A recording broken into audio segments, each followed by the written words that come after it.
So, hi everybody. Thank you for being here after our first session, like at 6 in the morning. I hope you have time for rest a little bit more and have breakfast and everything.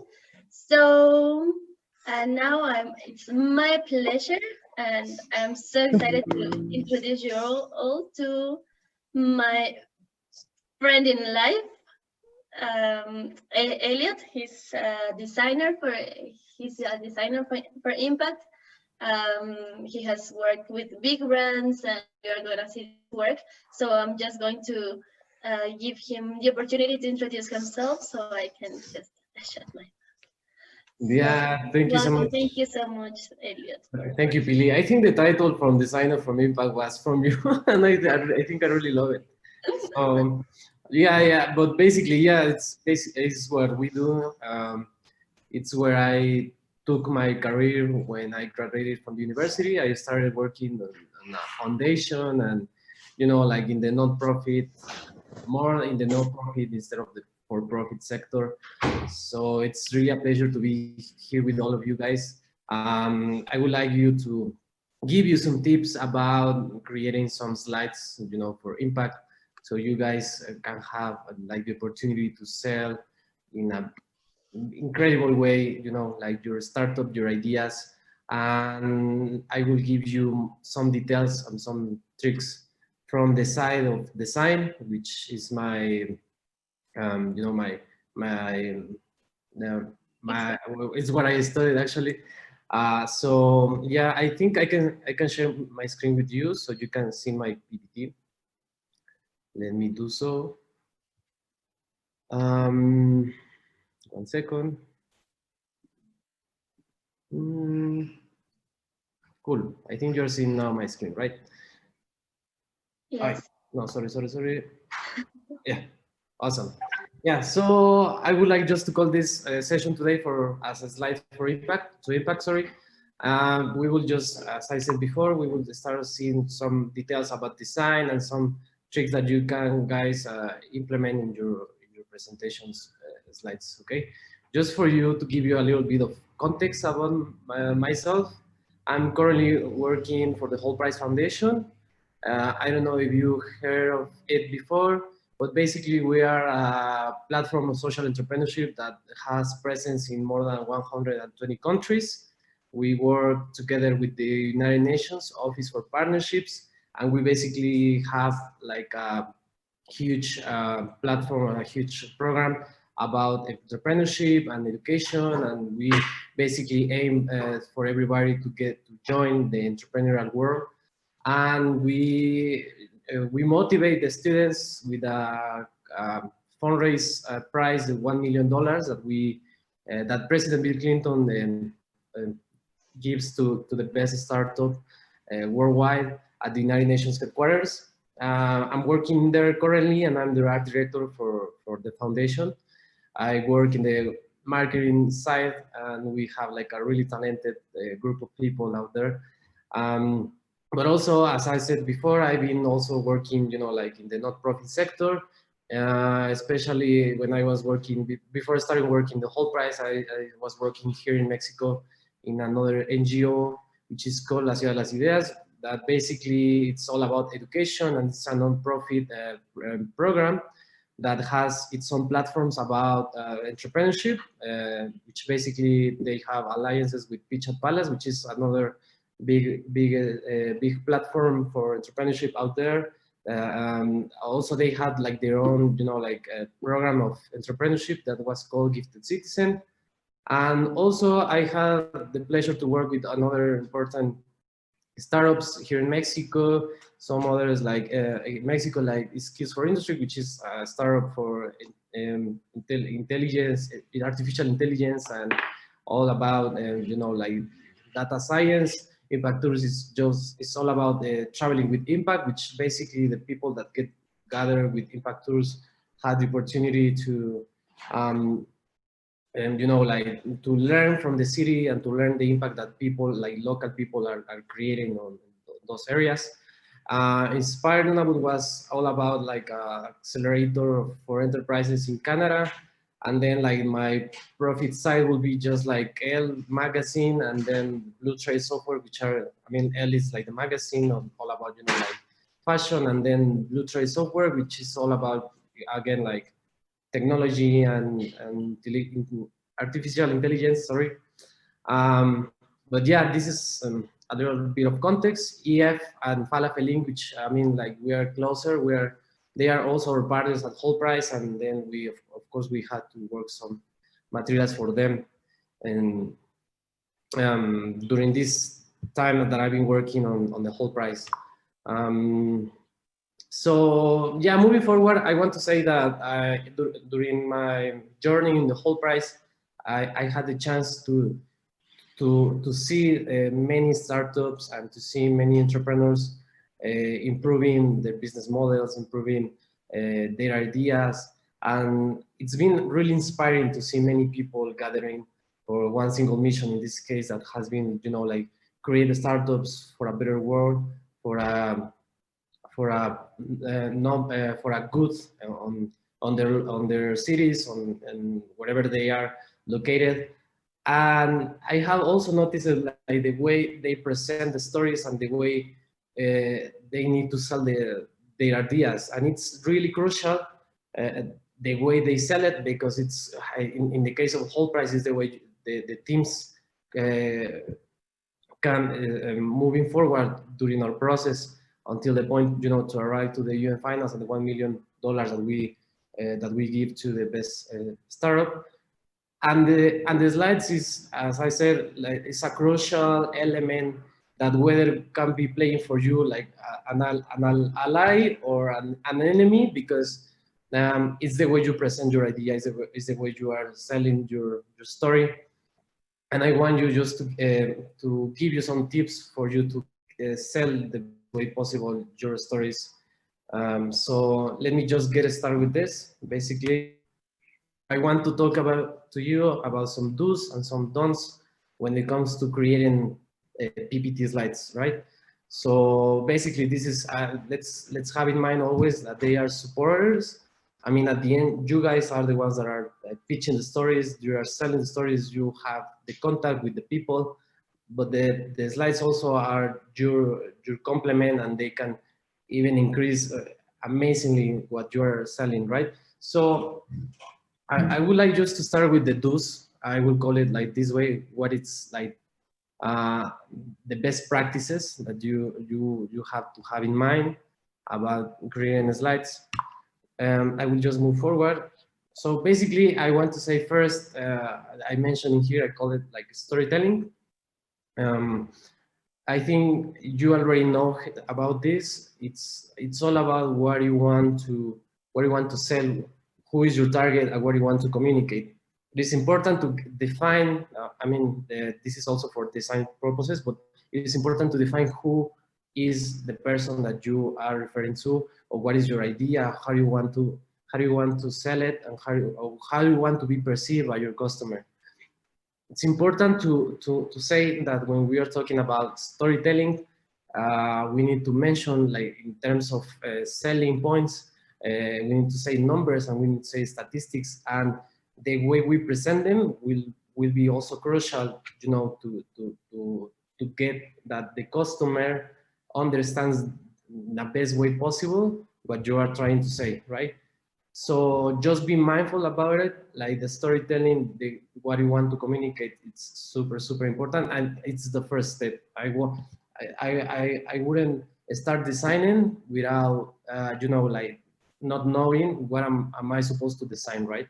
Like, I don't want to do something pretty, but what is the thing that I want to make look pretty, right? So it's important just for to understand what you want to communicate, who is your target, or what we are aiming for. I mean, when creating a presentation slide, right?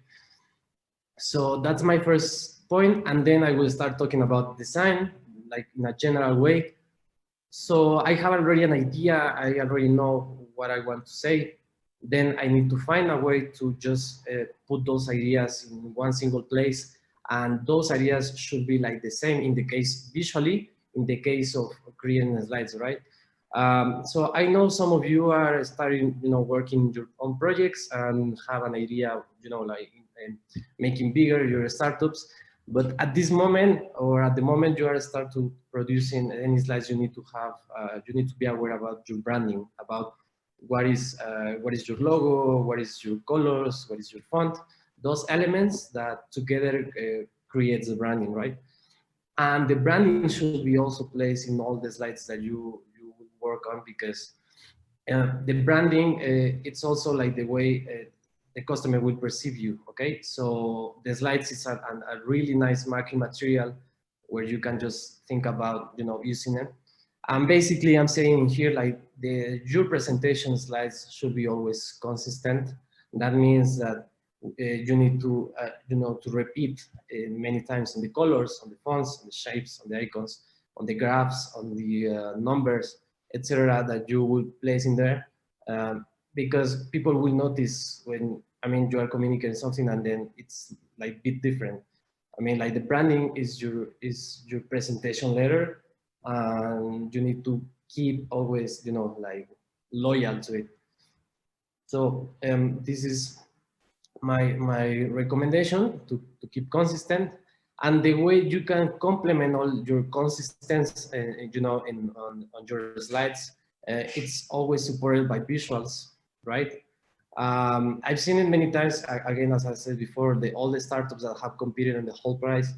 And I think, like, the most successful thing, when I've seen the slides, even in the UN, it's like the way they present the information, the numbers, or all the information and data that they want to sell, right?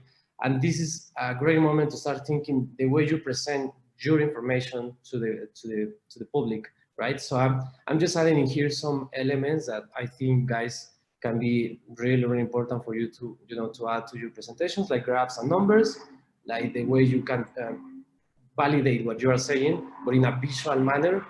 Then the icons, I mean, like, the icons, it's like super simple, but it's really efficient when it comes to, like, instead of putting a lot of information, just adding, like, visuals. I've heard many times this, also this saying that says, show, don't tell.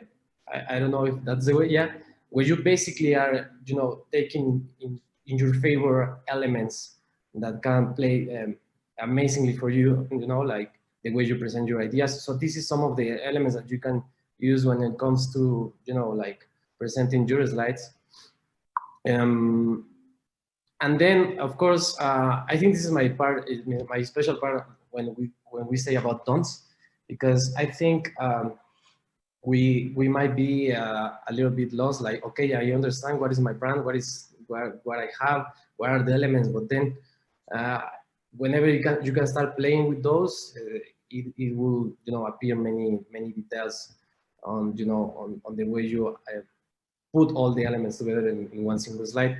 So basically, just let's start with this. I mean, like, I've seen also, and I mean, this is like a rule within the whole price, like, the slides should be 4 minutes. I mean, the presentation should be 4 minutes only, and 2 minutes Q&A. And I think it's really important to understand that you have, like, a limited or short time, to present your idea. You don't want that people get bored about it, or, I mean, like, the crowd, even if you're not presenting to one-on-one, but to someone, like, in a crowd, it would be really easy for them to get bored. And also, if there are, like, many slides and there are tons of information, this is I think we heard it many times, even on the school, like, please, whenever you do your presentation, do it with like, graphics and many visual elements, instead of using a lot of information. And it's 100% true. Like, I've seen those in the whole price, like, many of them have to move all your many information slides into one single moment, one single information, like real data, or like concrete data, right? Like, not just like too many. Otherwise, like, people will just, like, get bored. And I was thinking to myself, like, why don't you think like your slides as a 1 minute pitch, right? Like just, or a pitch elevator. When it comes to, sell your idea, you have to be really fast. And we are not saying like, okay, move really forward or really quick your slides, but try to do it like as simple as possible, just for people to understand and, like get quickly the idea. Okay. So also this different branding, it's the totally opposite what I was saying before, like about consistent, right? Because I mean, like, for example, if I'm selling ice creams, I want all the time that people understand that my ice creams and my brand of ice creams are always blue. I will say, like, in my chart of values or everything, I define it the blue as my color for my brand. And then I need to insist, because otherwise people won't recognize me. Because if I say, it's like similar to Coca-Cola, for example, like they say like, okay, Coca-Cola, whenever I think about Coca-Cola, they are always red, right? And whenever I see Coca-Cola, everything is in red and everything is in white, okay? So we need to be consistent, and we need to insist on using the same branding. And this is like the same case for the slides. Like not using elements that are really different from each other, because it won't feel like a marketing material from your branding, and also people would be a little bit confused, because at the end what you do on the slides is also, as I mentioned at the beginning, it's a storytelling, and you need to have you need to be aware of the elements, or you need to put the track where people will be, I mean, you will be the guidance to those people, and we don't want them to to get lost. And it's super easy to get lost when they see many things happening in one single slides. Okay, so that includes colors, that includes fonts, or any other elements that just be distractful for them. Okay, this is like the case, of course. Like, this is not like different branding. You see consistency, like you see there is always like accents in blue, accents in yellow. There is always like different shades of color in the graphs on the bar, etc. And also like the font is always like consistent. Okay, so it's just a friendly reminder for you guys that not, I mean, like, I know you maybe want to be really creative, but just try to be loyal to what you are saying and your branding. Okay. This is some extra tips about branding in your slides. I've seen it again many times, and of course, this never works. About colors, that's like my first recommendation. Whenever we start, I mean, whenever I said before, whenever we want to be really creative, we might find these, like ways to present information.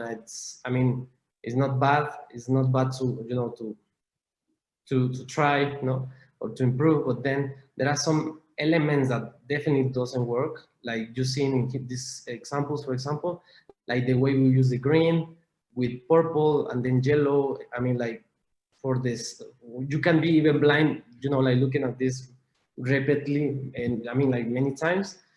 Or also like using these sort of gradients, like it's too much information.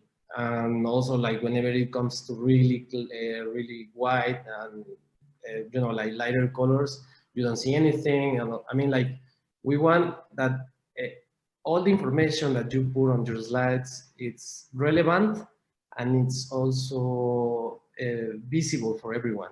And it's not something that I don't want to see, like, okay, this is too much, I don't want to see your slides, right? And then you will, if you do so, then you will lose the people, right? Because like the way you present your information have like some details about how you use the colors.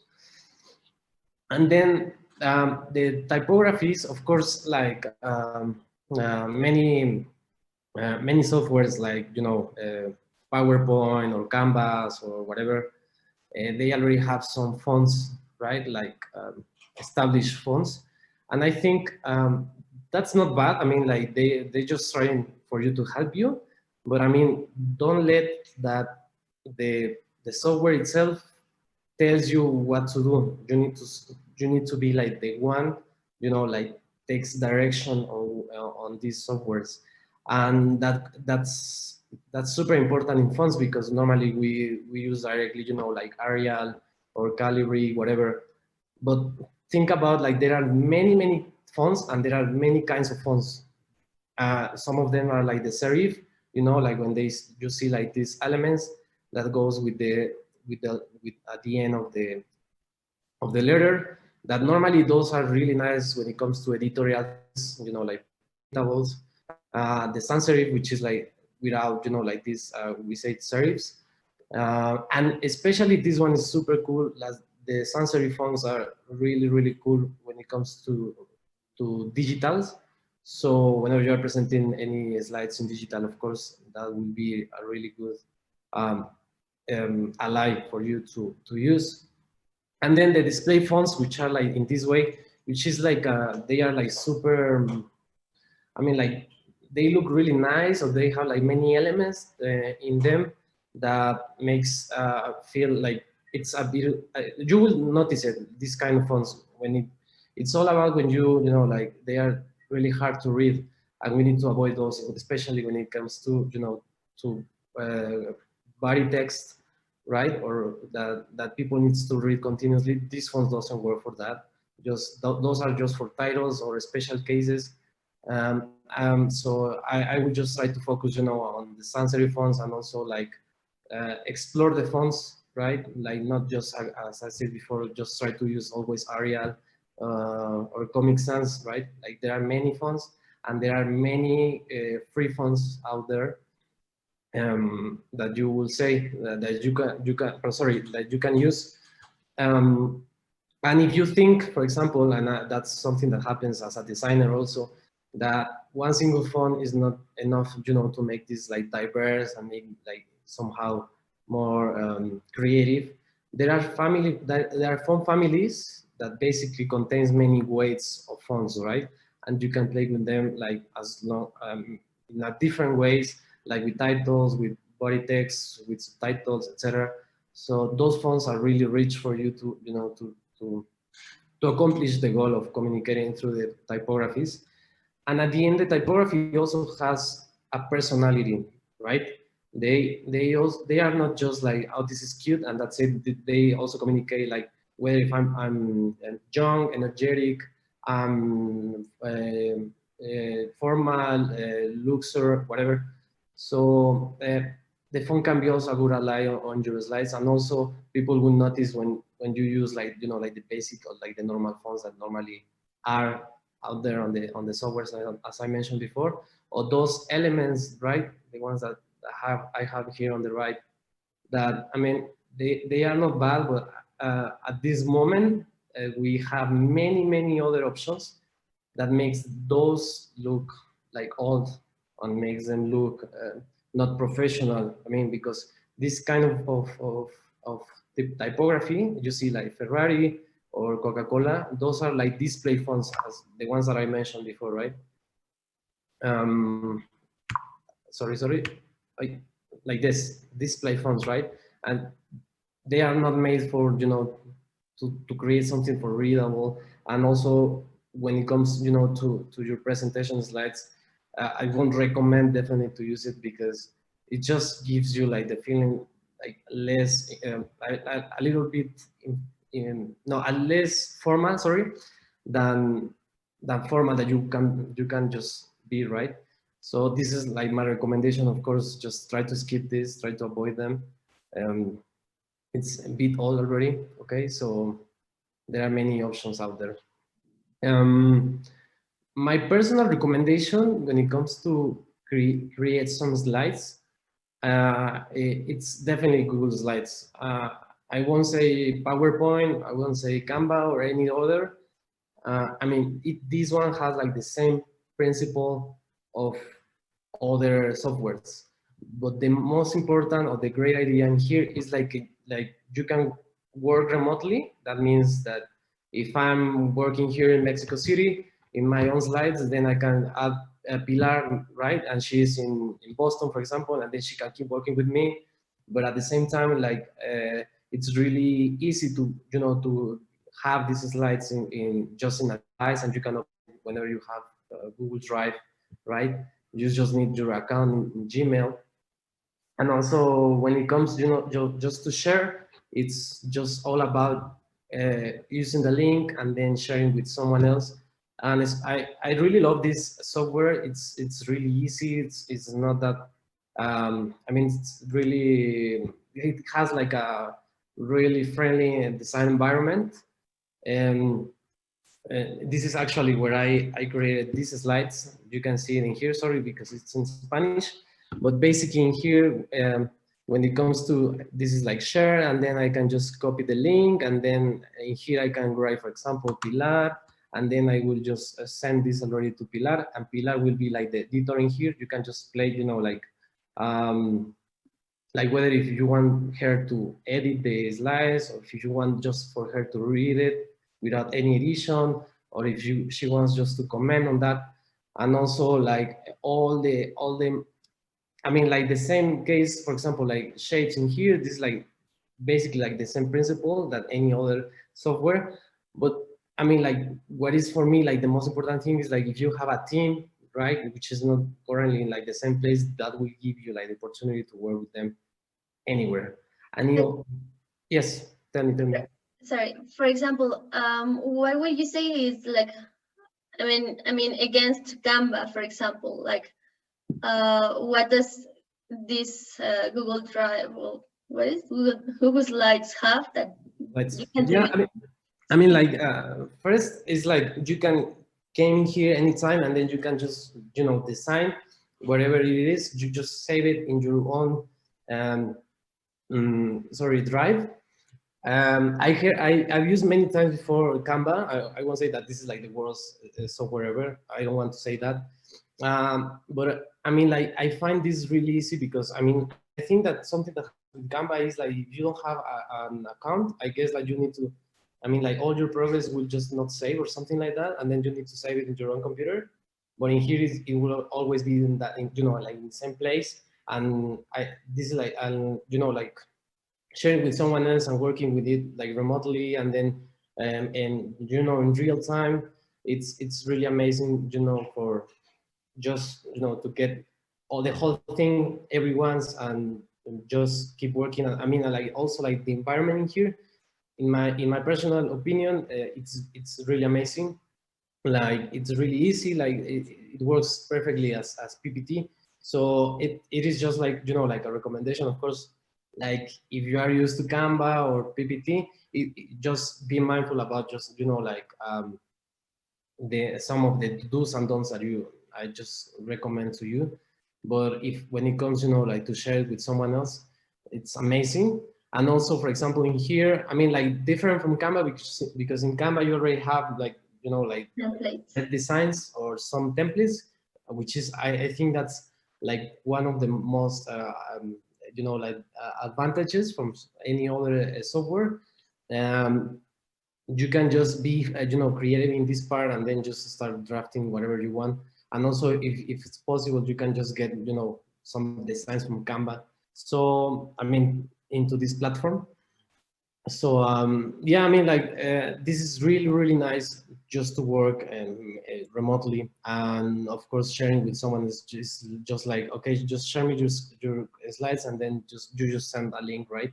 Yeah. And also what I was mentioning about the fonts in here, for example, I have like many options at fonts. I mean, you see in here, like there is like many other fonts that of course works perfectly. I mean, like they are free, and then you have to like just try to buy something else, or you don't have you are not limited in here, like, hey, you need, if you want to use this, then you need to buy, right? Or you need to have a premium account, and this is free for everyone.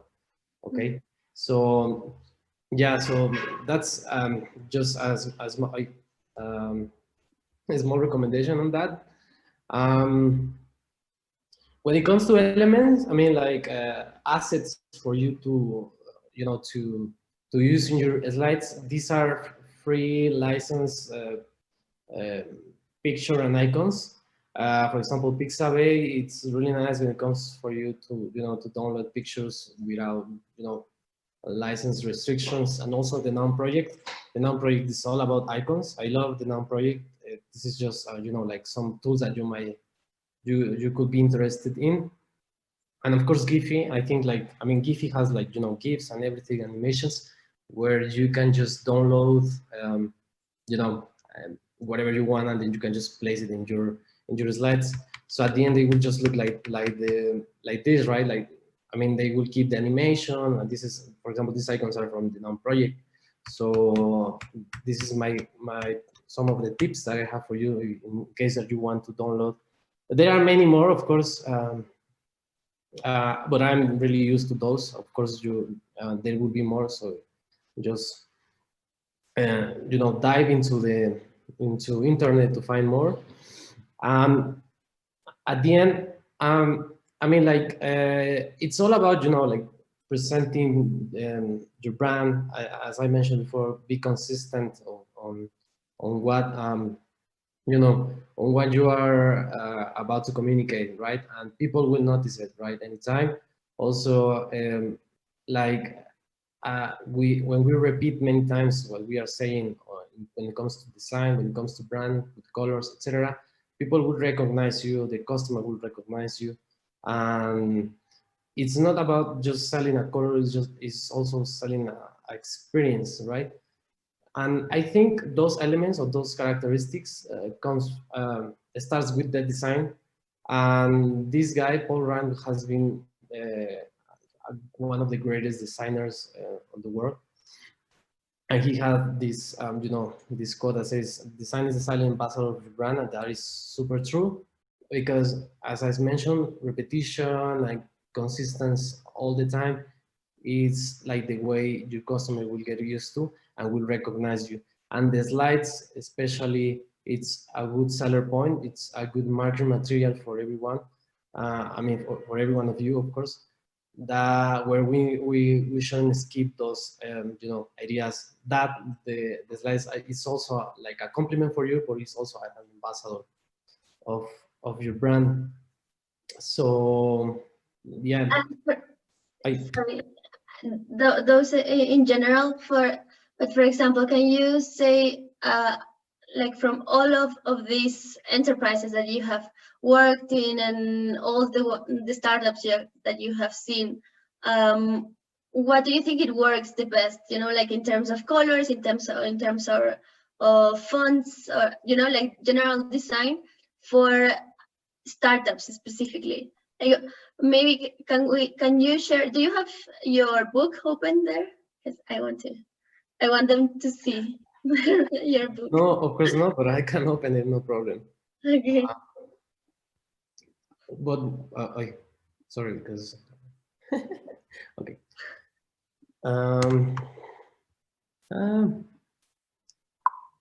I think you are all seeing my screen, right? Yes. Okay. Yes. Of course, this is I know this is really old.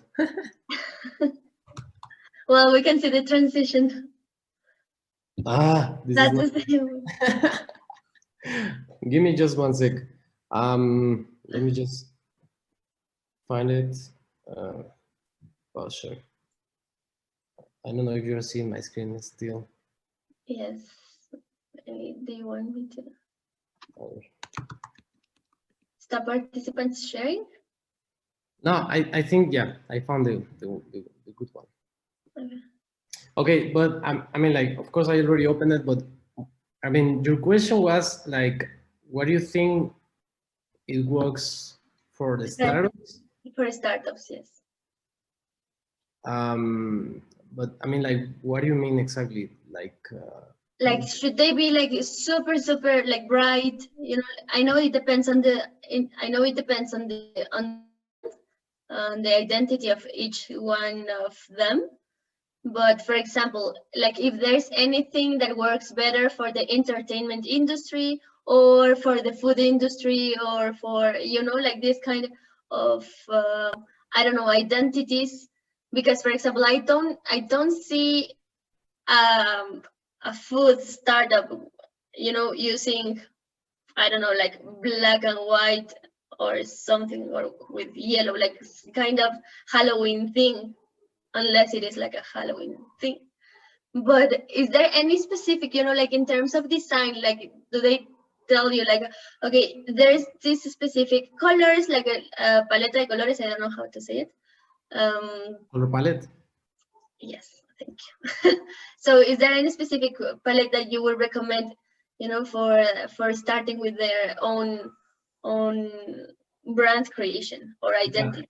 I got you. I think I understood better.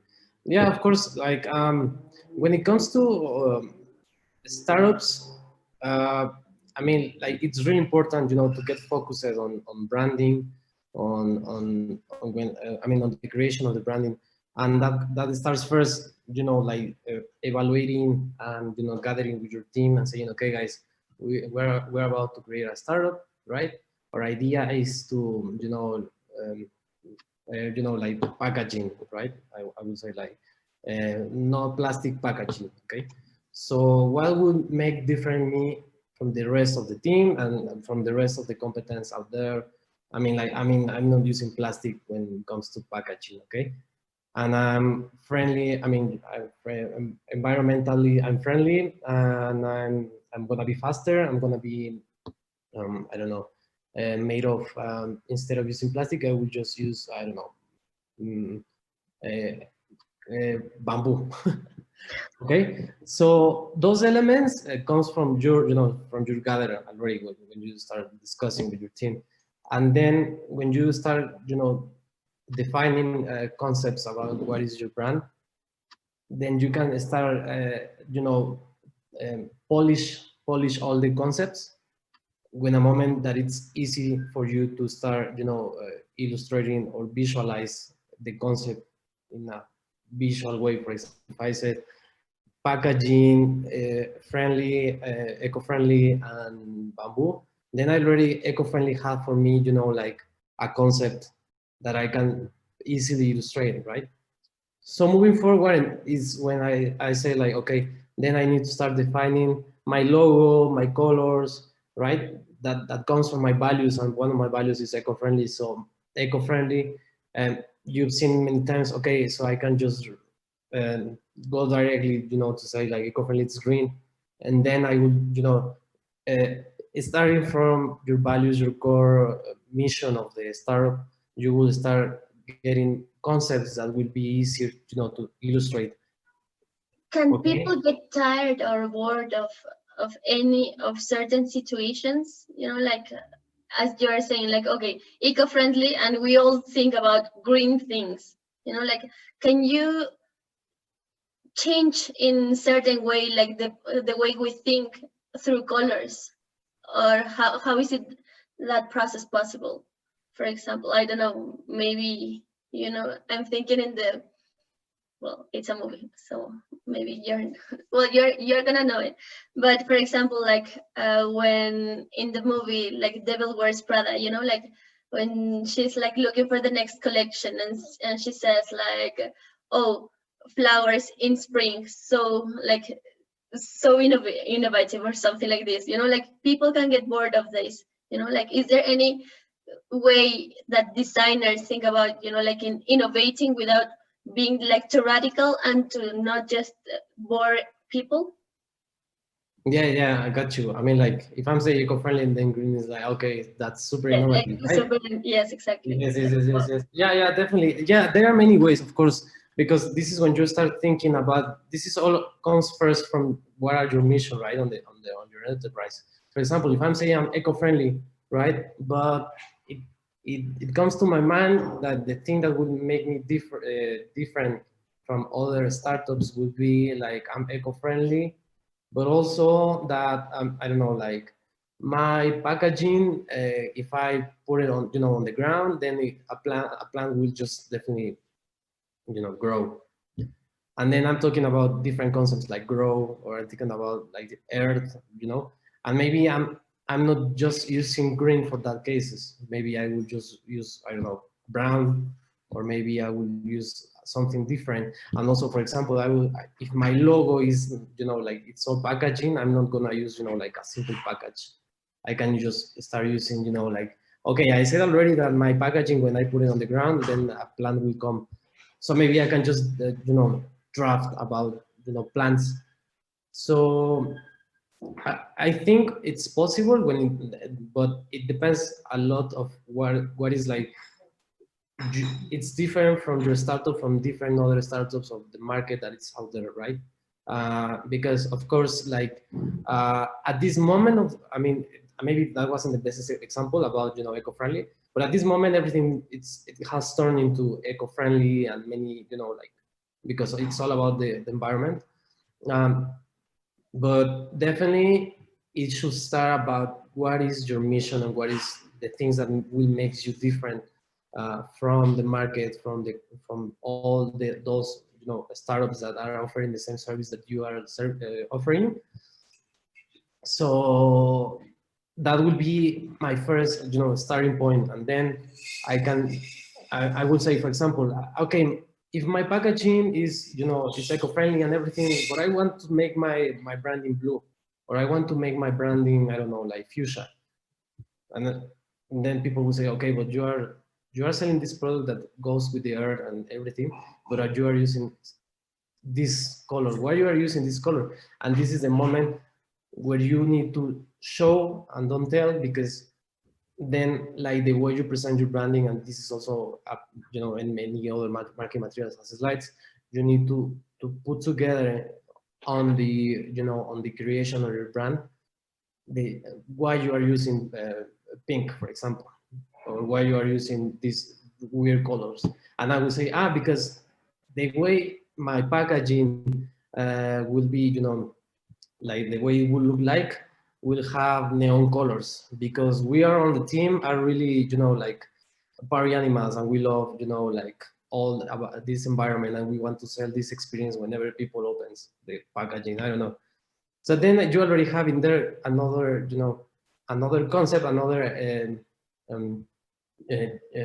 do you say, you can justify why you are using these colors, even if you are eco-friendly, even you are, because you have an extra value in your product, but also because you're selling this experience. And then, like, even if I'm selling something that is eco-friendly, I'm using neon colors. I'm using fuchsia because my package, when you open it, it will show something fuchsia. And that's different, and that already is offering something different from just green. I don't know if it makes sense for you. Yes, yes, totally, totally. So I don't know if you don't mind, I want to share your book. Because I have like one question, like how did you come to the idea, in creating the oh, is it me? I think hear you. Sorry. Sorry? Yeah. Could you repeat, because I think I lost you, right? Yeah, there was like a little bit of noise. Was Yeah. it me or was it you? Okay, sorry. So, because I want I want to ask you, like how did you get the idea to get this to do this style, for example? Like, I'm going to share your book because I do have it open. Okay. Of course, I have. I know. Wait, I Share. pretend. Sorry, present. Yes. I always like sharing. So this is, for example, like how come? Well, I know that there are some brands that already tell you, like these are the colors that we want to use. But how do you transform, like the whole identity into new designs, for example? Because uh, it's not, well, yes, it's because I know you and I know like your kind of designs are really polished, like they are really clean, like you love like this I don't know how would you define your style, or if it's like a definition for each style of for designers, and but how can they find their own, like you have like this way of designing, like look at this guys, like he's the one that does this. Sorry, 'cause I'm super proud. But you know, like how come did you get the idea of, okay, this is what the client wants? How do you maintain a consistent, is justo, no? Like a consistent line to communicate a brand? I don't know if that makes sense. So I understood like how I came up with the idea of presenting something simple, and then how Yes, like how do you create like your identity? I mean, as a designer, you know, like the brand tells you this is who we are, and then like how do you put your own essence? I know this, they are not designers, but how can they combine this like both stuff? And is it really necessary for them to have a designer at, you know, at the beginning, or can they build them themselves, like the identity? Those okay. were like a lot of questions in one. Okay, so yeah, I think I understood. Like the idea is how we came up with, drafting, or how, for example, if I need to communicate, we're global, what was the process to say, okay, I will put a map, right? What is in between from the concept and the visual representation? Is that correct? What is in between? Yes, like how is that process? Okay. Or it's just your imagination, like your creativity? No, I mean yeah, like creativity is I mean, we are all creatives, right? Like all of us, and there is no people that is not creative, because like creativity is just like the way, not just putting this information, and making it look pretty. Creativity can be like any other thing, like how can I arrive to this point really faster? I don't know. That's so I think like the first thing that you can start doing when it comes, like how you want to represent what you need to represent is getting many references out there, right? Like for example, I remember, I don't know if you want to, if you could go back to regionals, so I can just take that as a starting point. For example, in that branding, could you go back, please? More. There. So the idea in there was like, okay, we need to communicate, just for everyone to understand what was the thing here. We had to do branding for events that happens worldwide, right? Okay, so we were saying, okay, guys, we need to create a branding that will work for events happening in many countries, and we need to make that the people in there feels like they are arriving to this place, and we make, I mean, apart from the city that they are already in, we need to communicate elements from the city. Okay, so the first thing that we did was start looking or searching references. Like when it comes to graphic design and everything, it's not just like the first thing that you think it's pretty. It's the graphic designs also gets involved a process of research, and it's like, okay, for example, I was said like we need to create the branding for like Ghana. Okay, I'm living in Mexico City. I never been into Ghana, but I need to see what is the things that happens in there, what are the elements that are in there, because I was said before, okay, we need to communicate, we are local, and I have no idea, nothing local in Ghana because I never been into Ghana. So I start doing my research, okay, like, oh, look at this is the monument, and there are some patterns, really nice patterns, in clothes and everything, fabrics. And I think that the people that travels in there, because that was like a second task, it was like uh, many people from around the world will travel to Ghana, and they want to know more about Ghana, not just from the city, but what we are communicating. Okay, so this is why we start thinking, like, oh, look at this. This is like a really nice building in Ghana, and then this is like a really nice pattern in Ghana. Then let's mix them. Okay, so we already have like these principles. For example, this was from Mexico City, and this was from Singapore, right? I found this, and then like the second thing was like, okay, let's start making it simple, like not putting the whole thing in here, I mean, because it's too colorful and it's, you know, it has like many things. Mhm. So we need to make it as simple as possible, you know, in order to make this like that we can multiply it many times and we can just gather all the things like in the same feeling. Like it's a line, it's pink, you know, it's super tiny, etc. So that's when you start working, you know, directly in your software design, and then okay, I can just retrace this element, and then I can retrace, you know, like the patterns, and then you start at that moment of the process, you already did a research, you search, you know, for references, and then you made it minimalist, right? Because that when you are doing this process also comes to your mind like, okay, they're gonna print this, they're gonna put in many other elements and marking materials, so we need to make sure that all fits in perfectly in whatever the case is. Okay, so that was something that happens after, like, okay, thinking about it, think where this is gonna be displayed, who's gonna in which way it's gonna be printed, right? And then when you found a style, then you can just replicate it. And I think like a successful branding is the one that can be replicated many times in a different ways. Because at the end in here, for example, we found, you know, like, okay, we align this with pink, no, pink color because it's part of the whole price branding. And then we created, you know, like these buildings, but with the same style, you know. So that comes also with the concept of being consistent, because you are creating the same thing many times in the same way, even though they are different, because they are different patterns, of course.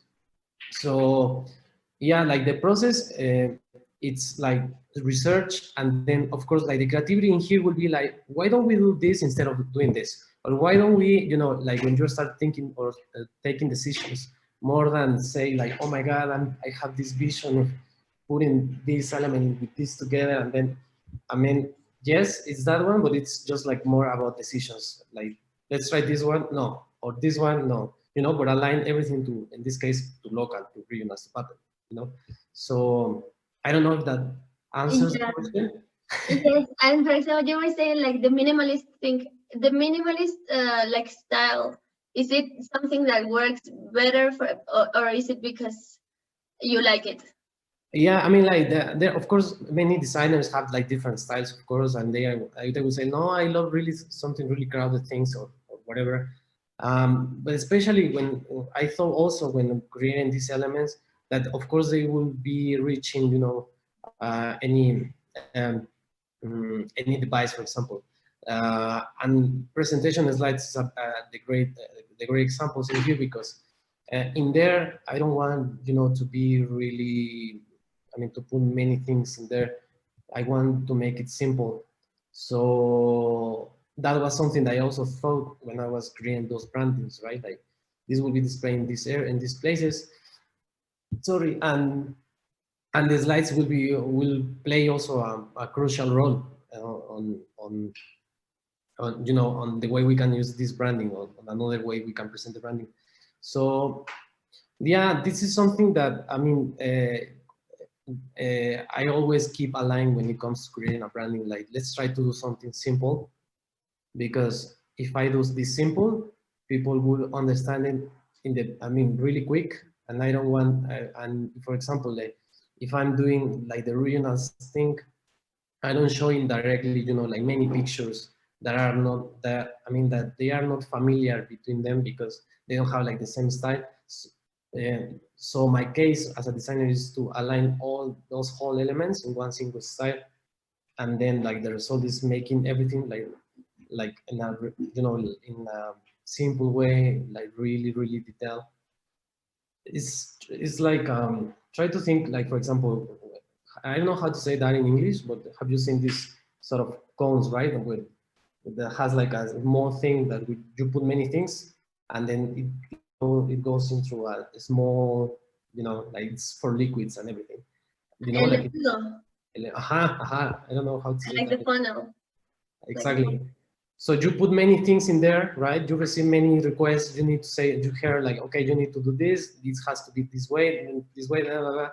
And if you present everything, like as you were said, without a process of making them look similar, then it will be many things happening. It won't be consistent, right? So the process of the designing here is like, okay, let's try to align all of these elements in one single style. And that single style normally is the one that is like really, really simple, or with lines, like super tiny, So in here, Yeah. for example, uh, this branding that we created was all about, I remember it was all about digital and this environment, right? So we were doing a research first to understand what is like the tendency, or like what is the trend, sorry, out there about digital. Oh, like they use vibrant colors, and they use, like the blue is always referred, to this digital, but also the green, etc. So we added those colors because it's like the way also people will understand. But then we added more things like um, playing with these small stars just to give you a nice detail in there. But I mean, like all of them belongs to the one single family because we are using the same font always. Like this doesn't have different fonts. That's like like the element here that remains the same all the time. The colors remains the same all the time. Although I have different mix on, for example, in here the gradient, but I mean, like I see small details in blue in here, and then I see that in green here.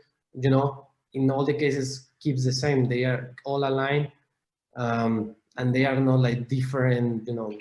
I won't think that this is like many things happening because we found a way through this process of searching and collecting and references and then putting all together in this thing that we were saying. This is like the way we found they can just be aligned. So my advice is again like being consistent on like how you create and how you came up with your designs.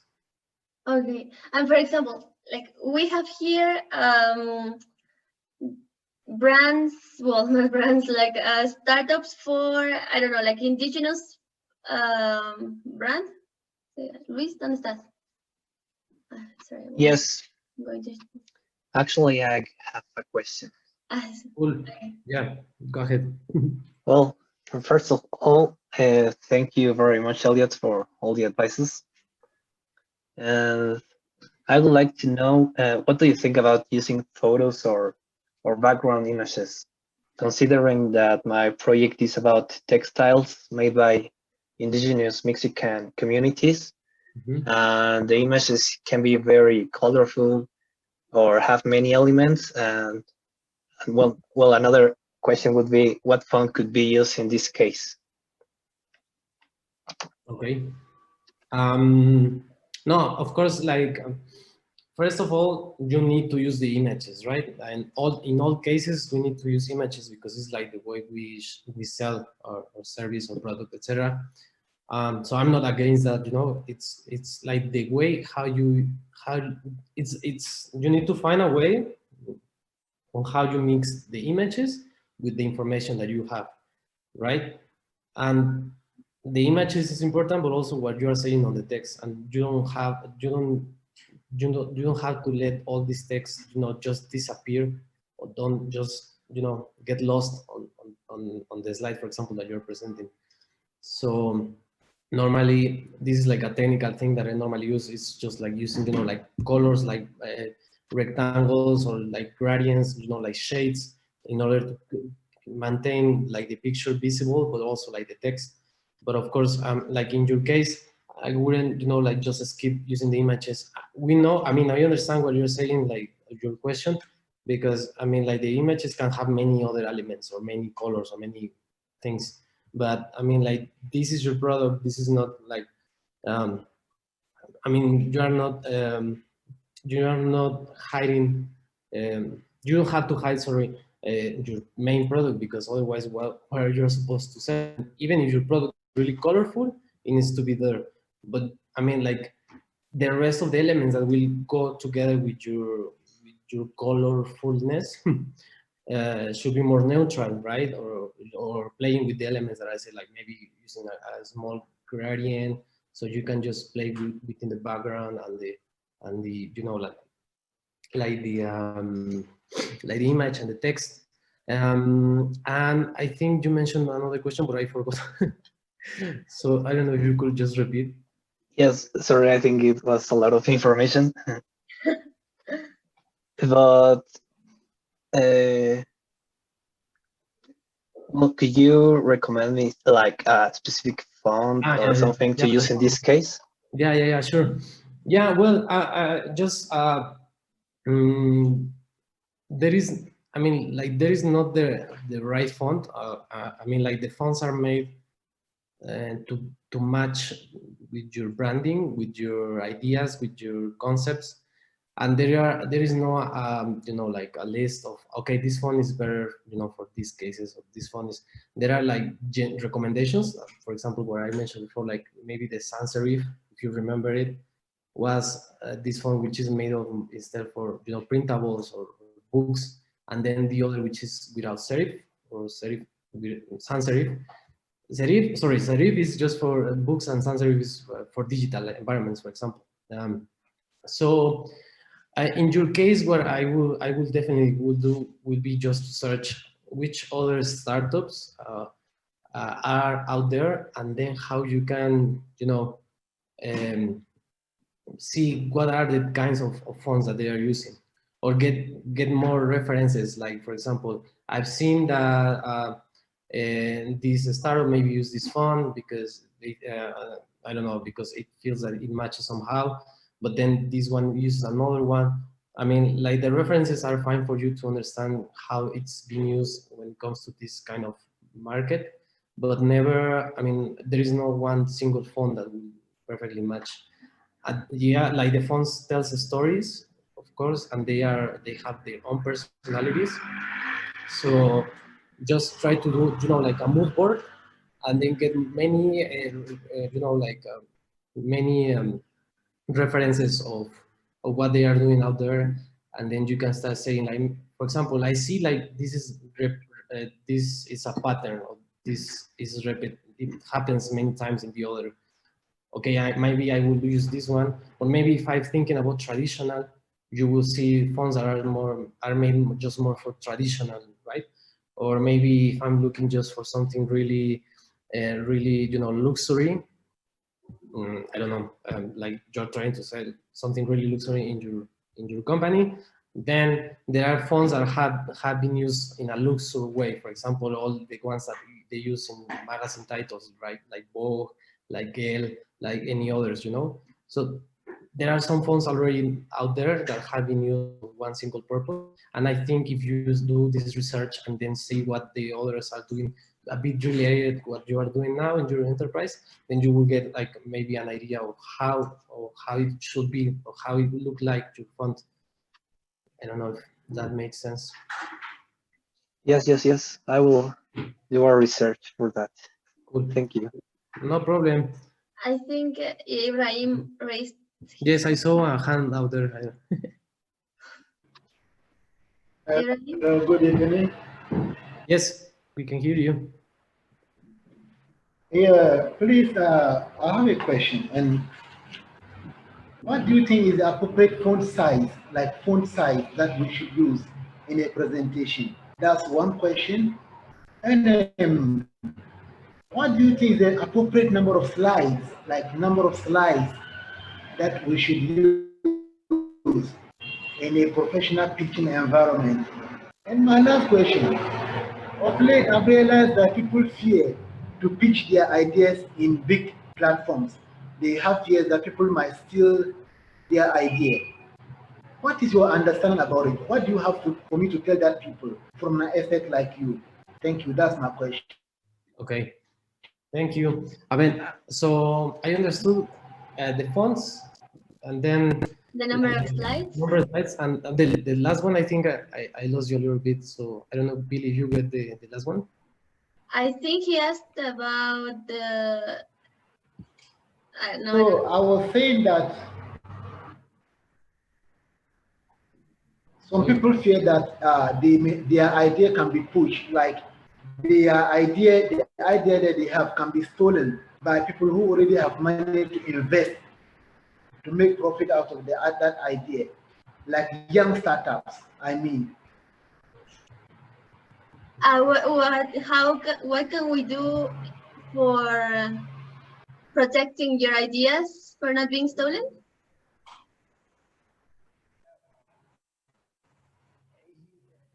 Yes, and also what advice does he have for those people who fear that their idea can be stolen by people who already have money, who can use that idea to make money? Okay. Okay, so okay. Oh, two were about Yes, design, and the other, I guess it's because you have seen a lot of startups pitching, and like maybe I don't know if you have heard anything like how can they protect their ideas for not being stolen. Okay, the ideas when it comes to branding, right? Or ideas like the business model. Both? Okay, I mean, business model. In the business model. okay, I mean, let me just start with the first about fonts, and then we'll keep moving forward about it. So yeah, the size of font is important, of course. When you see the full screen, and then you are just seeing directly the information. The things that you are putting in your slide are important, right? And you're putting in there because you want them to be visible for everyone that it's, seeing you pitching or seeing your slides. So I would recommend you not to use like really small, font size, because maybe you might lost really important information, right, when presenting. So try just to use a really not that big. I mean, not like the font itself is covering the whole, slide, unless your slide is just, it has only text, like a small code, for example.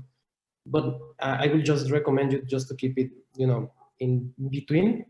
Normally, when I use fonts, when it comes, to titles or big titles, I go, I don't know, like 50 Points? points. Yeah.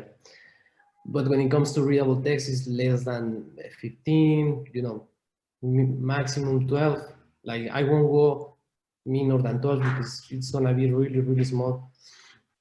And if the slide, it's all about text, or it's just a title, or it's like a call to action, or it's, like an important fact, but it's only that fact or only that quote, then I wouldn't, be that small, like 12 or 15. I will go maybe 50, as I mentioned before. So yeah, it depends also that how many information you have, because if in the slide you have pictures and text, then you need to create a balance. And of course, in those cases, the titles shouldn't be that big, because like you will have much stuff in there. So that's my answer about the font size. Then the second was How many slides? how many slides? Yes, yeah. And I'm on my experience, what I've seen from the whole price is, like it's 4 minutes slides and then 2 minutes Q&A. But in the Q&A, normally they don't use, I mean, just for support, some slides that they just presented. And I think in those 4 minutes, they have maybe no more than, like, I don't know, it depends, like 50 or 60. So I definitely I wouldn't go like 100, for example, because if you want to deliver to people that amount of information, then you call this asset not as a slide, but also, like for a document, or, like the slides should be, like really, really direct, right? Unless you are using many slides, it means that all of those slides doesn't have like too many texts, it's just to get small ideas. And I think like I don't have the specific number, but maybe less than 50 would be like perfectly, because if I'm if I'm just if I want to show more than, for example, an appendix or any other information that it's relevant but not necessary to be presented, then I will just share about after, sorry, or apart, this as a sort of document instead of, presenting it. So just try to be, mindful about the time also. I don't know, it depends, like it's all about that you try to define, you know, one single slot of time, and then you will keep it about it. So yeah, that's also something to be mindful about it. And the last question was how we can prevent that people just steal ideas, right? Yeah. Okay, from what I know, and you know, from design side, design wise, is that you can, I mean, it depends on the country actually, but you can, how do you say, registrate in formal institutions, your brand, right? Your, in here in Mexico, there is an institute that where you go and then you say, okay, I want to, you know, to register my brand, so I will prevent and so on, as you said, and you know, like that includes the logo, the fonts, the colors, etc.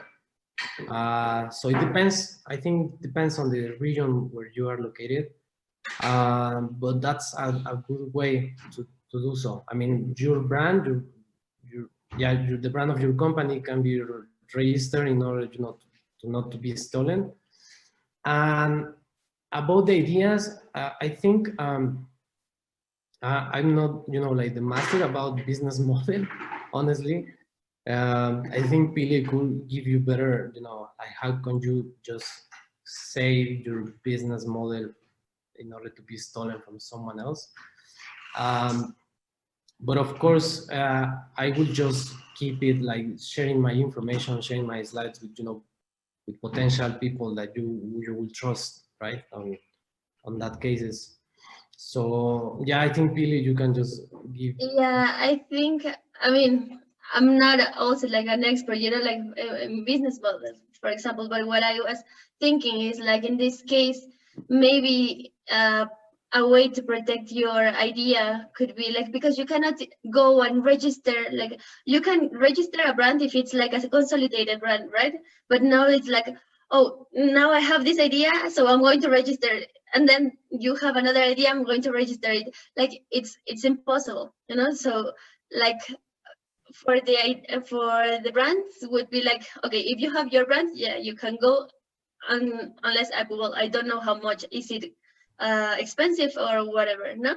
But for example, in itself, like the business model itself, you know, like I wouldn't worry that much, you know, because it's I mean, it's inevitable. If someone sees something and they like it, someone will take it, you know, like they will do, I don't know, like I haven't seen those cases, but we are not exempt, you know, like we are not free from this risk for being, you know, like not stolen, but maybe here in the entrepreneurial environment, we don't say, we say like, we don't steal, we get inspired. So your point as an entrepreneur would be like, your job as an entrepreneur would be, you know, like be more creative than those that are copying you, you know, like, and this is the constant thing that we need to do, you know, like being more creative. And it's not like looking like who is already doing what you are doing, because anyways you're not going to, if you focus, as Omar said in the morning, right, like if you focus in on what are they doing, like the others, like you're not gonna focus, you're not gonna have time to focus on yourself. So maybe I would be just more focusing, okay, this is my idea and I am the best in implementing it in this region, right? And then you're gonna see like how you are going to grow. That's why that's how the whole competition and the whole differentiation thing works, and it is important, you know, because you cannot just be like, oh no, I'm not gonna share anyone to anyone like my job, you know, like because they are going to steal my idea. So just go and do your thing and just be more creative. If okay, you say like, if someone can do it, you know, because they actually have the money, like you go and ask for the money, you know, like you go and say like, okay, I have this project and you have money, like you need to convince them, you know. But in order to convince them and for not being plagiarized or something. Like you need to make it real, like now as it is like a good idea right now, you know, maybe, but I don't know. But I don't know, like in terms of design, let's go back to design. Does anybody have an idea? Because, for example, this is, you know, like for you, Elliot, for example, they have Evelyn, she is working with the eco-social, right? So eco-social, like you can see something like green, you know, like maybe I don't know, like clean lines or something. Regina is for the transportation. But is there anything like you can tell them in this 5 minutes, for example, what should they focus more in? Which aspect do they need to resaltar, to highlight in the toda pocha, to highlight in the in their brand, in their communications? Can I ask you something very fast, Elliot? Hi. Yeah, as Pili said, our entrepreneurship is of public transport, but like we have already established like more or less a brand. Well, not more or less, like we have been working like for more time, I think. So we have like already our design established. And I don't know, like sometimes I want to change it a little bit, but like I can't because like we have our posts and that. So for example, in the PPTs, do you recommend, because before I used to, I don't know, like putting photos of any bus, but like they were buses from London, and you know, so it wasn't like very logical. So I started like putting photos of buses of here, Toluca, but sometimes they don't look like so pretty. So I don't know, like, so it's como, yes, like to include the photos of the buses because like they are important, but without arruinar my super design, you know? Okay. So your question is how you can. Yes, keep- like, como, like, how do I mix like the best of both worlds, you know? Like including the buses, but The new buses, having a good design. Okay. because she included the London buses, so Yes. the design looks pretty, but then like it doesn't match with the, you know, with the overall project, and then she puts the buses of Toluca, so and they're not that pretty. So how can she make it real without being ugly? Yeah, I got you. Yeah, of course. I mean, like using of course, like you already know the answer, right? Because in terms of using bosses of London, of course not. Because it's not like the research thing that, I mean, it's not like you're actually doing a good research on your local, right? So yeah, I will just avoid it. And then, yeah, it's a problem. Of course, it's a problem because, of course, we don't have, like real pictures on all the pictures that you will find. They are not good enough. That was something that happened to me when I was working with Impact Tours. They were just starting about, launching their everything, and they didn't have any record of pictures, you know. Um, so I asked to the team, hey guys, like, do you have any picture related so I can use on the marketing materials that you're asking me for? And then he was like, no, let's get some from, these libraries that are open, to illustrate the idea. For example, in that time it was like, okay, we're doing a trip to Thailand and we are doing, like we're visiting the elephants and everything. Okay, so they didn't have anything. So I had to search, elephants and everything on those stockery images. So that was like at the beginning, like the first way to sell it. I would just recommend, like, if the pictures of the bosses that you are getting are not good enough because they are from internet, maybe you can actually go out there and then take pictures from yourself, and then there will be something in your team maybe, or then you can just get someone with a really nice camera in order to get nice pictures of it. because yeah, like the way you can start selling your product is with real pictures of what is it, no? So if not, I would just recommend just to keep, like using these stock images align as much as possible, right? Not the bosses of London, but I don't exactly know the bosses on Toluca, uh, but maybe you will find something that it's pretty much similar. But the most important thing is like whether if you are getting someone with camera, okay, let's go on a trip out there to get some pictures. Try to get it in the best quality possible, because like the quality of picture is super crucial, right? Like if you play something that is not that good, I mean, people will not definitely trust. Like they will say, like, oh my god, this is not like, I mean, like it's not high quality, right? And it's okay to use, like stocker images just at the beginning, right? Because you need to have a starting point, and those stocker images are a really nice way to start working on. I mean, I will do that, those, whether using these stocker images or going, getting like a really nice camera, or maybe even from a cell phone. Like you don't need to have like the full professional thing. But yeah, like never using bad quality pictures, and never using, like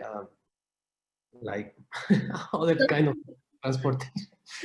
Okay. Not even exist. Or maybe not focusing on the camion itself, on the bus. Maybe you can use like a generico, like a stock image of a bus, but maybe focusing on the real people of Toluca, or Yeah, maybe Mhm. real. who is the people you are impacting, or how the bosses would look from inside, right? I mean, have you ever seen this meme that is about, from the people that never been on the subway of, I don't know, Mexico? Mhm. It looks like this, right? And then they Uh-huh. show you like a really nice subway, which is not actually true, right? I'm not saying, for you to lie, but maybe this is another perspective that you can have. Instead of showing like the whole bus, then you can show from inside, or the people that you are impacting, as Pili says. Ah, okay. Sí. Like trying Right. to think like, oh, I don't have a nice boss. Like you are not going to put a new boss, like the bus is not the thing that you are selling. Maybe it's just the story, and how are they going to get it to Mhm. like more easily to Yeah. Sí. destination. And for example, another one that I have, like I really like, is like, I mean, I like all of them, and I don't know which can I talk to. Talk about first, but maybe, okay, if you don't have any question, do you have any question, guys?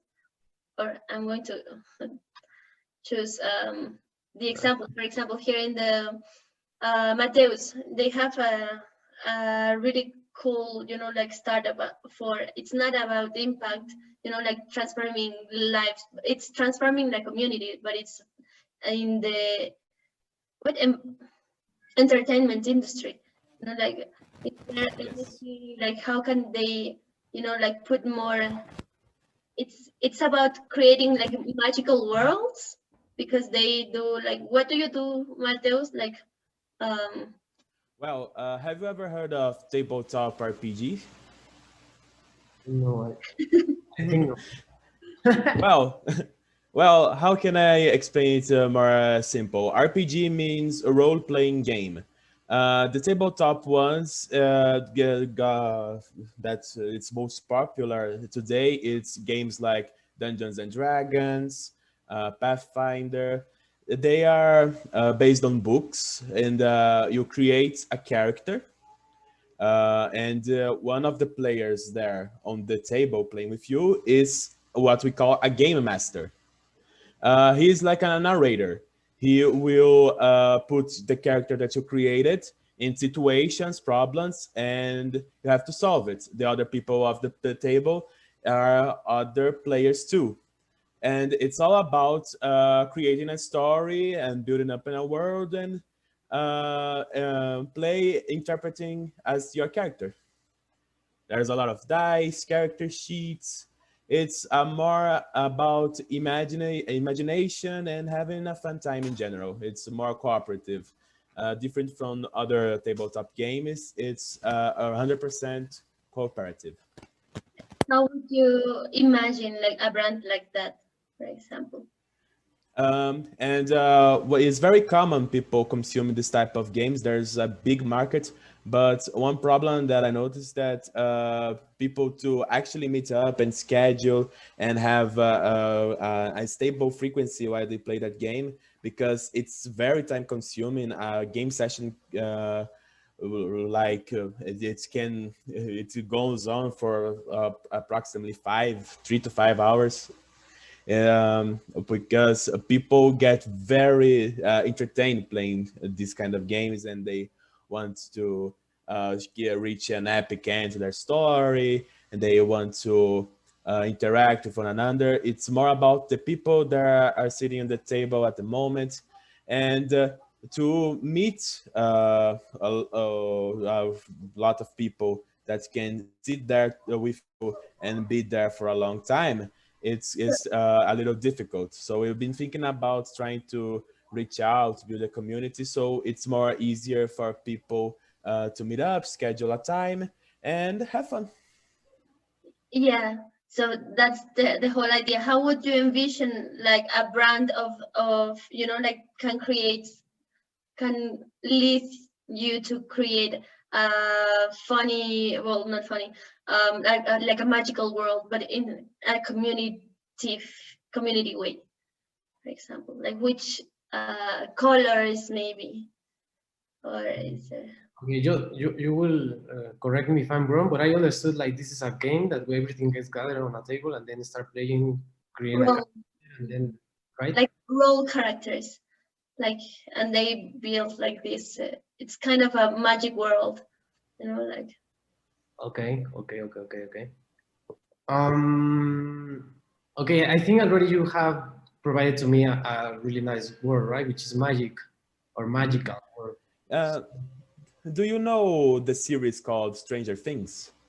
yes, You'll know one of the first episodes where all the kids are sitting on the table, rolling some dice and talking about the Demogorgon, the Upside Down, and everything. I mean like I never seen it, but of course I'm getting referred. Oh, yes. No, Like the kids there play Dungeons and Dragons. That's an RPG type of game where they are just there to have fun and create this and live adventures in this magical world. With just they are just sitting in their room and playing, talking, having fun. But for them, in their heads, their imagination, it's it's a very epic tale and everything. That's how it came to be, how this type of games became popular.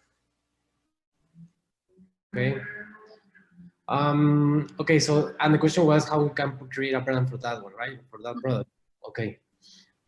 Yeah, so I was saying like maybe this were about magical world, not necessarily about fairy tales, but I mean when you start describing your product, then you can get some keywords about your product, right? And I think I would just if I were, for example, your designer, then I would just get that idea of that description, and then I would just try to say, okay, he said like this is magical and this is for people to get gathered, and then I create like a environment and whatever. And those elements give me already some some ideas that can be actually um, they can be actually illustrated, right? Something, for example, that I'm working on now, it's I'm working on a document that is called Biblia, Bible, which where I am supposed to, to create a document with the whole environment of a fairy tale, communication. And what I did for that case, for example, was just to start working, to looking for references for maybe books or maybe the films or everything related to the subject. And if there is not any element that it's completely related to, I mean, like there is no any product that it's fully completed, related to what you are selling, then you got some other elements from the description of your product that will say, okay, like I think, for example, what I will just attach to magical, right?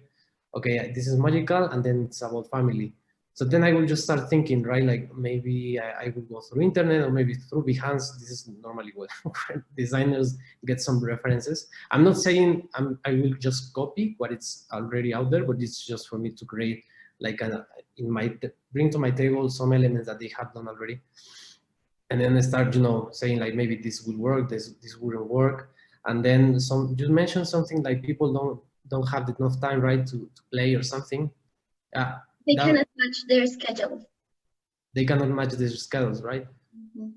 Yeah, like also that's something like a really good seller point, because like if your product, it's like all about like they can they can play it even if they don't have time, then in there you already have like an extra value from your product, and then that should be also part of the branding. So yeah, like I would just go, that's always the best scenario. Like you start doing a research of what is outside, what is something that is actually happening. Because I won't say you directly like, okay, I recommend you to use like a purple font, a purple color with a font which is like a fairy tales, and then I will just put these illustrations, because we need to go deeper on doing this research, on knowing more about your product.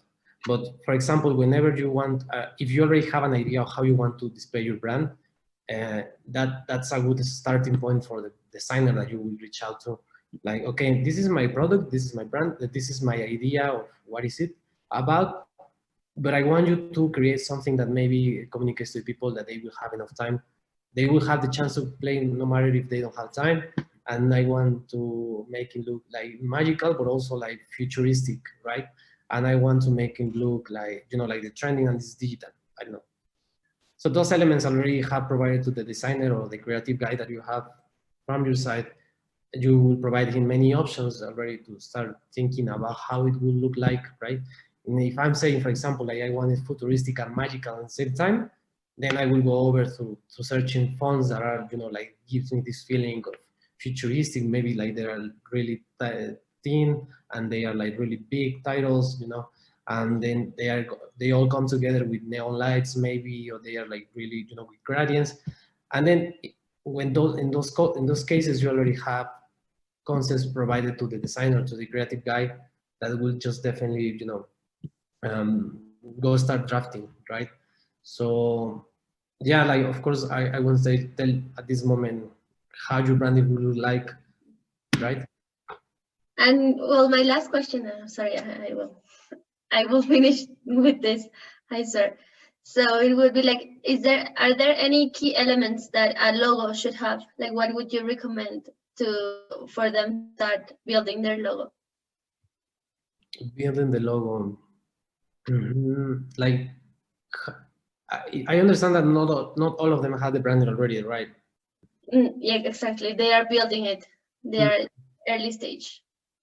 Okay, so and the question was what they need to start working on the logo, right?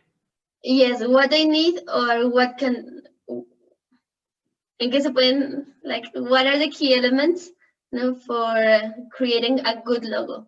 Should it be simple, or should it be like super crowded, or what? Some advices in terms of design would be like simple. You mentioned it perfectly. With simple, I want to say like it's simple when it comes to lines, when it comes to, like if I'm selling, I don't know, I'm selling flowers, I won't definitely use directly the whole flowers, right?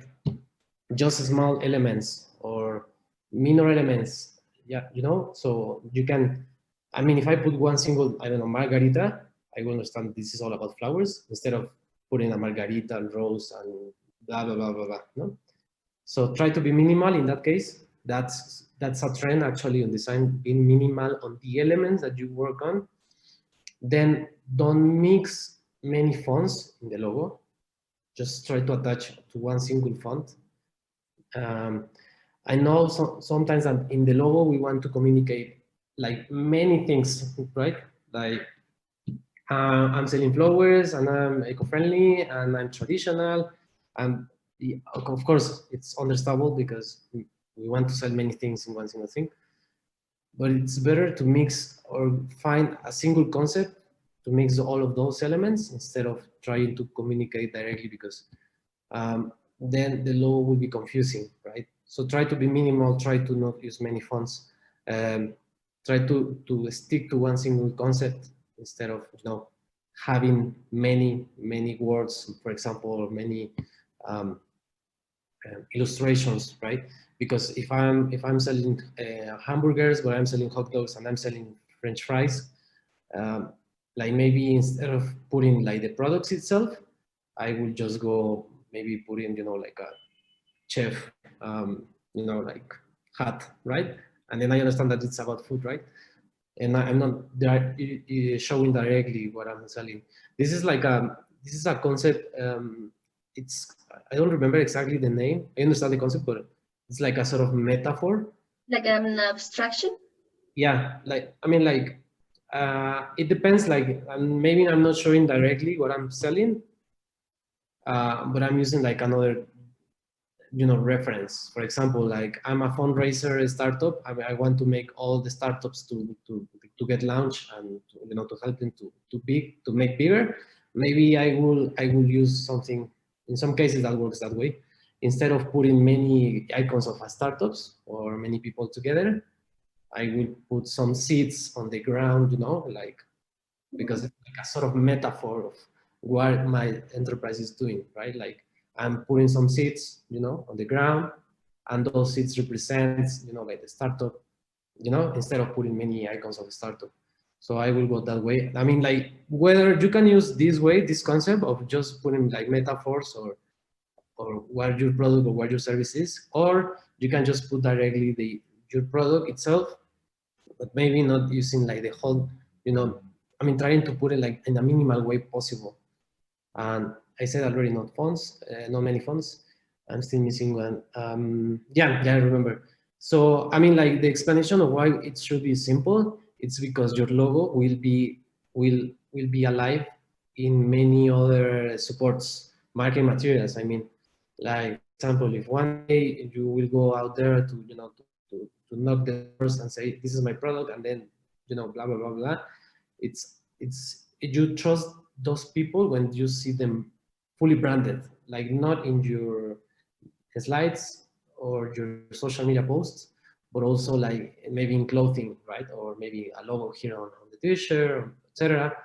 And the best way possible to have your logo printed in many supports, like not just in digital, but in printables, in I don't know, like in clothes or in the wall or in bags or notebooks, whatever. Your logo, like the idea of have it simple is because when it comes to printing production, you will make easier that your logo is not lost on your printables, right? Because for example, if I have a logo which is really complex, which is actually what we are trying to avoid. When I go to the printer guy, I mean, instead of saying, hey, I want my logo printed in my t-shirt, but I want it, like sew, it's the word, right? Like instead of printing is sewing, Swing. it will be for you less expensive that this guy reproduces your logo in your t-shirt in one single color instead of using 50 colors that you think fits perfectly in your logo. So this is why minimal is like always like the best option for when it comes to logos. And in colors, it's nice when you have defined one single color, but then you have a complementary color of your brand, right? Like, for example, if I'm saying I'm selling, I don't know, what would be possible? I think I'm running out of ideas, but like if I'm selling bracelets, for example, and my bracelets are always, they have many colors, and I want to communicate they have many colors. Maybe I would like to put all the many colors on my logo, right? And that would be problematic when as mentioned before, for the printable, for example. So I would just try to focus on the main ones. Like maybe my bracelets are all the time, they contain all the time blue, and they contain all the time black. and then the rest colors. So I just go with those colors. Like maybe having, always having, sorry, a main color that is your branding, but a secondary color, a complementary color that will gives you the opportunity to make, you know, like your branding will be bigger and wider. So you don't have, you know, like you don't run out of opportunities, right? When it comes to different market materials, because you already have blue and you already have black. And even if the blue is the main color, black can help you to different things, right? Think about neutral colors also. Like neutral colors are always supportive on your market materials. For example, like in the whole price, we have the pink as a main color, and then we use black, and then we use white, and then we use gray, and the shadows of a pink. And although we have only 3 colors, which is pink, black, and white, I already created more pinks because, you know, but because they come from the main color, which is pink, then have different shades of, of, of pink, right? Like darker pink, lighter pink, but it still remains like the idea of being consistent with your branding, because I'm still using pink and I'm using, you know, like green. I explain where did I get the green, right? It's all about the same color. So those would be my recommendations when it comes to design. I know that as an entrepreneur and as you know, starting your branding, you want to differentiate from others, and you want to sell, put out there like the best idea. And I think like minimal things are not, you know, away from that idea of being, you know, like the best out there on the market. I think you can nail in a very simple way a powerful message, right? You don't need to put the whole thing out there. Like I will to add like the draw that my nephew did. I don't want to add like the picture of my mom, but I don't want to, you know, all those elements. It's nice. It's I mean, like it's from the heart, right? It's it's familiar. So I will add all the elements that my family provides me. Yeah, it's fine, but I mean, like not for everyone will understand, or for everyone else, like okay, you get the idea of familiar, but that you understand it only, not the rest of the people. So as long as you keep it simple and and you show, don't tell to people, okay, this is, don't try to explain it, to explain, sorry, the what you are putting on your logo, then that will be more effective, like your branding. Okay. Awesome. Yes, think what Sorry? you were gonna say something? No, I mean like, yeah, those are my comments. And I've seen here on the chat box from Alfonso that he says like, you know, like creating a branding that identifies your brand. That's, I mean, I think he tried to answer the question that Ibrahim, I think it was Ibrahim, he did about, you know, like not getting stolen. And of course, like getting your branding powerful and being consistent and repetitive many times, because that's also like a like a key point about the branding, like repeating it many times in marketing materials, in social media, in whatever your product is, you will definitely, you know, be recognized. Like, of course, if someone is for example, the bosses from Toluca, if I keep doing it, like, okay, my branding is gonna be red and it's gonna be violet, I don't know, and I insist and I put all the materials out there many times, then whenever I saw some, like the competence, trying to use a different color, but I already know that there is someone out there that uses red and uses violet all the time, and I've seen it many times before, I will understand that these guys, the red and violet, are, you know, like the pioneers, instead of, you know, like the one that has come up just with a green company, you know, because she was consistent in his branding. Yeah. Okay. So I think those are all the the questions, and those were all of mine. I think I have stolen like more time than I told you, but thank you, Elliot, for being. Let me stop recording. Like here, just to say thank you for being here. like in the middle of your Saturday, I like, oh, where can they find you? Like, how can they contact you? Yeah, of course. I think I can share with you, Pili, my slides, the ones about the slides. Yes. And I Yes, think I will share your book with them. And you have the like your social media is there, right? Your contact is there. yeah, my contact, my email is in there. So yeah, just if you have any other question, and if I can just solve your your branding questions as much as possible, then just reach out to me. I would be happy to help you guys.